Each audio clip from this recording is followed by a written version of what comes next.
Today, I'm excited to share a truly insightful book on critical thinking, titled Critical Thinking: Tools for Taking Charge of Your Professional and Personal Life, by authors Richard Paul and Linda Elder. Growing up in an education system focused on exams, the primary goal of learning often seemed to be the acquisition of knowledge rather than the cultivation of critical thought. Yet, our thoughts determine who we are. Whatever you do, however you feel, whatever you desire, it all hinges on the quality of your thinking. Especially in this age of information explosion, daily life is inundated with diverse and fragmented data. Without the ability to see through complex issues, to analyze different facets of a problem, or to identify and gather the necessary information to solve it, we are like a life raft, left to drift aimlessly in this vast ocean. Critical thinking is precisely the tool that can guide you through this. As you can see, critical thinking is an exceptionally important method for personal development, work, study, and daily life. However, in recent years, as the concept of enhancing critical thinking has become more widely promoted in Vietnam, many people have begun to question everything. I've had the opportunity to discuss what is critical thinking with quite a few individuals and discovered that many, even those with high intellectual training, and frankly, my past self, harbored misconceptions.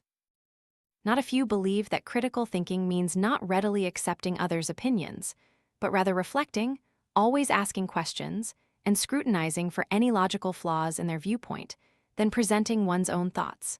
However, it is precisely this mindset that has inadvertently turned many into argumentative types who love to pick apart others' flaws just to prove themselves. Many still don't truly grasp what critical thinking is. So, today's book aims to help you understand the true nature and value of critical thinking and how to elevate the quality of your own thoughts. The authors of this book are Richard Paul and Linda Elder.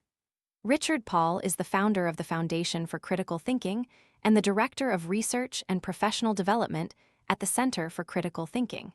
He is an internationally renowned scholar in this field, authoring 9 books and over 200 articles on the subject. His views on critical thinking have been featured in numerous U.S. newspapers like the New York Times and Educational Leadership. Linda Elder is an educational psychologist, executive director of the Center for Critical Thinking, and president of the Foundation for Critical Thinking. She co-authored 4 books and developed a unique theory on the stages of critical thinking development. Through their research and practical insights, these 2 authors offer a systematic, logical, and effective approach to mastering critical thinking skills, thereby improving thought quality, clarifying oneself, better understanding others, and seeing the world with greater insight. Today's discussion will help you address 4 key questions. First, what exactly is critical thinking? Second, why develop critical thinking? What is its highest value? Third, how to change our perception to foster critical thinking. And finally, understanding intellectual standards to ask questions and present counterarguments most effectively. Now, let's dive into the first part. What exactly is critical thinking? First and foremost, I must emphasize that critical thinking is not about blindly questioning everything. It's an undeniable truth that we all think. Thinking is a human instinct. However, our thinking is often biased and distorted. From the moment we are born and begin to think, our brains are already shrouded by culture. For example, if you grew up in Hanoi, you might tend to believe that Hanoi's bun cha is the best, and all other places serve inauthentic versions. Or, when you study or work abroad, you might become irritated by negative opinions about your country and instinctively assume that everything about your homeland is inherently good. Faith, gender, childhood, parents, and environment can all contribute to these biases. This cultural and environmental overlay that makes our thinking follow a natural inertia. When our brains harbor hidden thoughts we aren't even aware of, we lose impartiality in our thinking. This means you tend to interpret events from a narrow perspective and begin to argue, looking for flaws in others' thoughts. This is not a progressive way of thinking. You must understand that the purpose of critical thinking is not to argue against others, but against yourself asterisk. Of course, some of you might wonder, isn't arguing about expressing one's own viewpoint and disagreeing with others' opinions? For instance, in a debate competition or a meeting requiring discussion and differing opinions, isn't arguing always directed at others? Why against oneself? Indeed, arguing is understood as presenting a different viewpoint from an opponent. But here, you need to pay special attention. The act of arguing is different from critical thinking. The object of the act of arguing is others, but the object of critical thinking must first and foremost be yourself asterisk. To present a clear, accurate, and logical counterargument, you must first be able to reflect on, judge, and reevaluate yourself. Only then can you draw accurate conclusions. For example, before presenting a contrary opinion, ask yourself, is my thinking fair? Is the logic in my thinking about this issue reasonable? Is my viewpoint well-founded? A critical thinker is someone who, in every situation, can apply the most appropriate way of thinking to ask critical questions and define them clearly and precisely. In essence, critical thinking is the highest quality thinking method among all levels of thought. In the book, the authors analyze human thinking into 3 different levels. To fully grasp critical thinking, you need to understand these 3 levels, and I invite you to try to identify where you stand among them. First, there's low-level thinking **. The most prominent characteristic of this level is the inability for introspection, or more simply, the inability to self-examine or reflect. These individuals always believe they have no problems, and most of their judgments are based on intuition. For example, I'm their parent, so of course, I have the right to yell at or hit them when they misbehave and don't listen. Or, look at her wearing so much makeup, she must be a party animal. Fundamentally, most people's thinking falls into this level. The second level is higher level thinking **. Those at this level are characterized by selective introspection. They have a relatively high level of thinking, but lack impartiality and rationality. In other words, these individuals tend to blind themselves. They often use one standard to judge others, emphasizing and scrutinizing whether that person's viewpoint is logical and reasonable. However, for themselves, they apply a different, separate standard. They will find every reason to prove that, I am always right. Finally, there's the highest level of thinking **. At this level, people truly possess the ability to use critical thinking. Those at the highest level can externalize introspection **, meaning their self-reflection is made visible. If my viewpoint is wrong, if my actions are incorrect, I will openly inform everyone. I will honestly admit my mistakes, accepting criticism and feedback from outside. A prime example is **, assuming a placeholder name or a generic reference, as no specific individual, Inum, is globally recognized for this example. The spirit of transparency is what matters. His company operates on principles of transparency. Everything, from finances and human resources to plans, is revealed to everyone. Being a transparent person is the perfect embodiment of thinking at its highest level. Only when thinking is in a state of transparency can it achieve impartiality, and only then can it effectively engage in critical thinking. Here, you'll realize that the core of this entire book lies in highlighting the essential characteristic of critical thinking, achieving impartiality in thought. If our thinking loses impartiality, one of 2 things happens.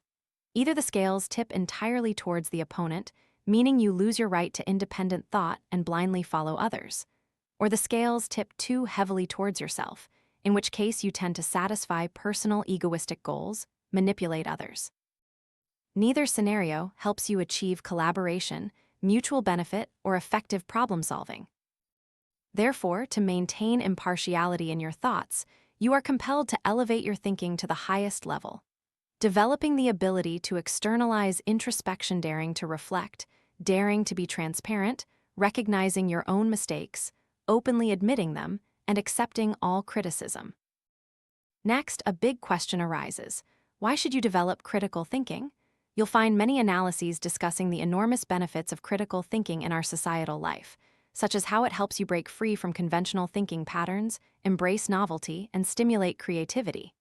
In social culture, it prevents you from blindly following public opinion. In science, it's the core of intellectual activity, prompting continuous skepticism, critical review, and experimentation.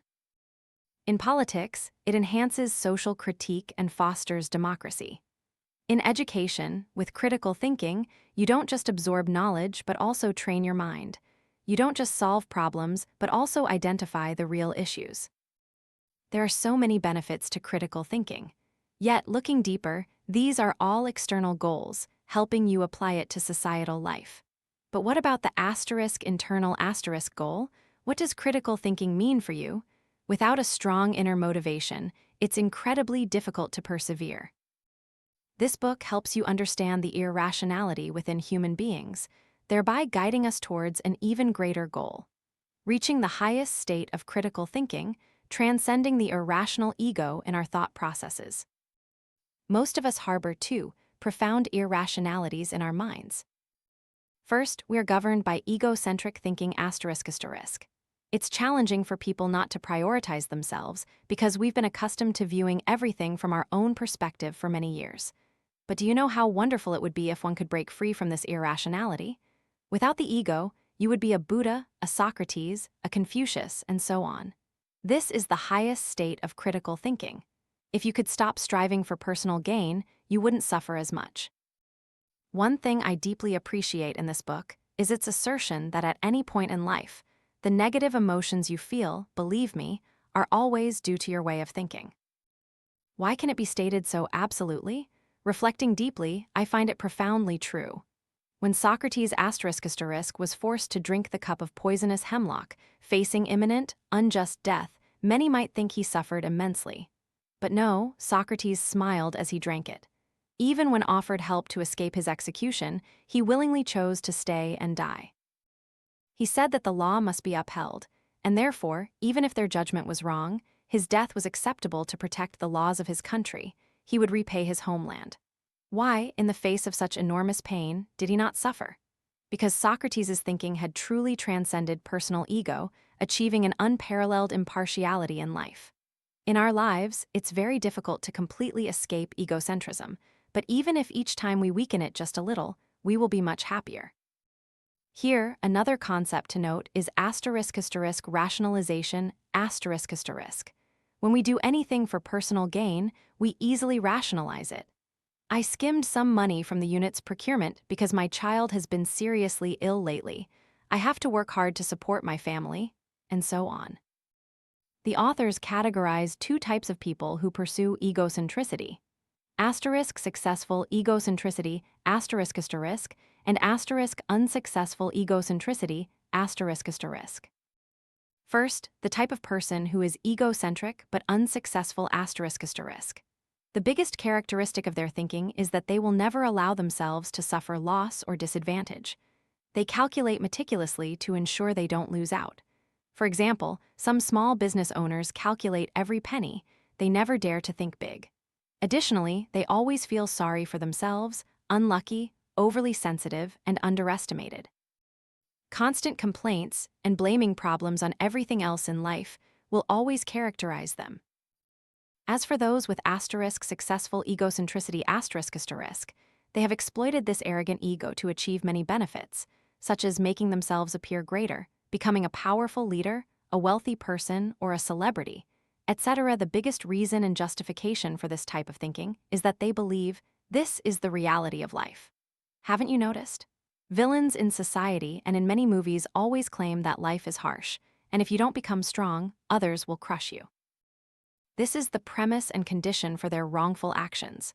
Even many of us, deep down, believe this, thinking that fairness doesn't matter because this society is a place where the strong prey on the weak. When he doesn't need to think about others, he lives only for himself. But when he feels he needs someone to work for him, he must bring them benefits. At this point, he is compelled to think about others. He begins to do good deeds, like charity or helping someone. However, this is actually a form of help motivated by self-interest, and in his heart, he truly desires to be richer, stronger, and more powerful. He seems to have succeeded according to the law of the strong, but success built on such thinking will inevitably crumble sooner or later. In that process, he will certainly always be hurt because one day, someone stronger will devour him. People with egocentric thinking often exhibit two personalities in work or life, dominating ** or ** submissive **.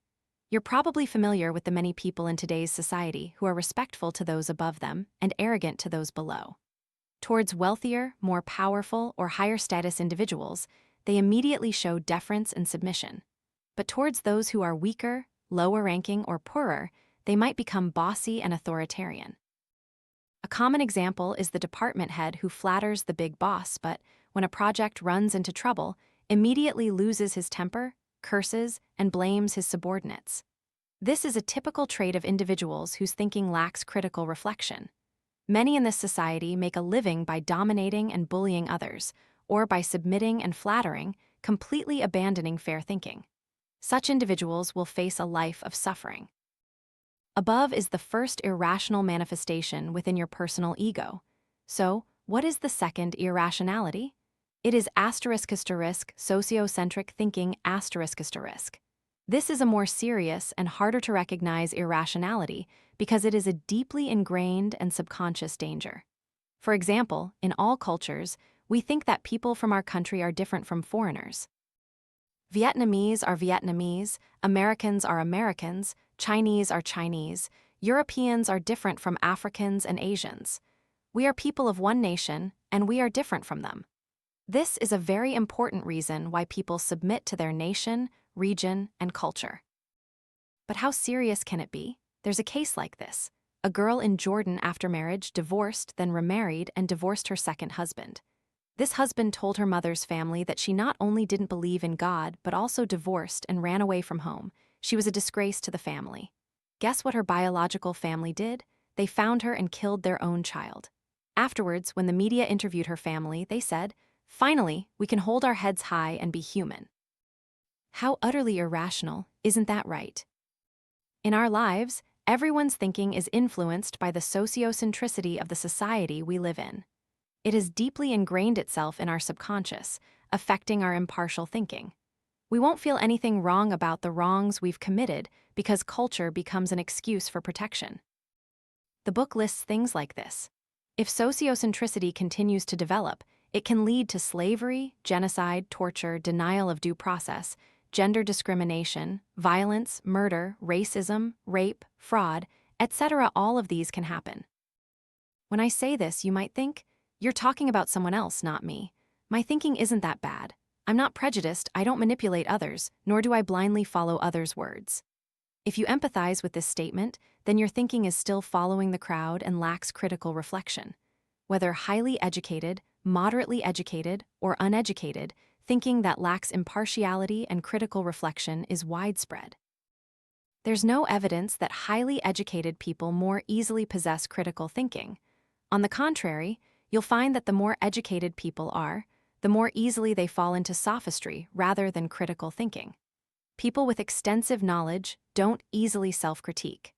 It's not uncommon for university students to get involved in multi-level marketing scams because students are taught a lot of knowledge, but not how to think. Therefore, first, when understanding the profound irrationality in our thinking, you need to realize that human thinking doesn't easily achieve self-critique because we are shrouded by culture, coupled with the brain's preference for energy conservation, turning us into cognitive misers. That's why your thinking often follows inertia. In Munger's Almanac, which I recently shared a video about, it points out many erroneous thinking tendencies in humans, showing how much we like to draw conclusions based on the majority. So, in this section, I want to emphasize something especially important. Recognize the highest value of critical thinking, recognize the irrationality in your own thoughts, and commit to maintaining impartiality when thinking about any issue. Consider whether your thoughts have been impartial, or if your viewpoint is influenced by emotions. And now, to take another step towards improving and upgrading your thinking, we need to cultivate our minds to develop 7 characteristics. First, intellectual humility ***. Someone with low-level or higher-level thinking can easily fall into intellectual arrogance. Don't tell me, I know everything. What's the practical benefit of reading books and memorizing dry theories? Do the people who write books even make much money? With such thoughts, when a person is in a state of intellectual arrogance, their egocentric self is too large, tending to glorify their own views and achievements. thereby failing to recognize existing problems and missing opportunities for progress. To think critically, you must first learn intellectual humility, which means bringing all your experiences and knowledge back to zero. As Socrates once said, "I know one thing, that I know nothing." When you are humble, you become more attuned to self-deception, allowing you to recognize the limitations and biases in your understanding. I'm very happy that many of you have responded after watching Better Version, saying you've started buying more books to read. The decision to buy books to enhance knowledge is a testament to the intellectual humility and desire for progress within you. This is truly wonderful. The second characteristic is intellectual courage. This means being willing to challenge your existing beliefs. When we gain knowledge and begin to build beliefs about something, we always strongly hope that it is true. But in reality, many things you've done, heard, read, or said in the past could be wrong. The opposite of intellectual courage is intellectual fear. Someone afraid of thinking is afraid to ask questions, afraid to express opinions they believe might be incorrect. This trait is very common among students in Vietnam and some other Asian countries. Teachers lecture, students take notes, listen, and follow without daring to offer feedback. Or, if they have questions, they fear speaking up will be seen as inappropriate. The third characteristic is the ability to think from another's point of view. This requires us to be able to accept and understand opposing viewpoints. Next, the fourth characteristic is intellectual consistency. What needs to be consistent here is not making your thoughts align with others, but rather consistently using the same standard to evaluate both your own views and those of your opponent. In Munger's Almanac, there's a saying, "Only do for others what you would do for yourself." The same applies to cognition. The standard you use to evaluate others' views must also be applied to yourself. Next, characteristic number 5. You need intellectual perseverance to think, evaluate, and analyze to overcome the laziness of the brain.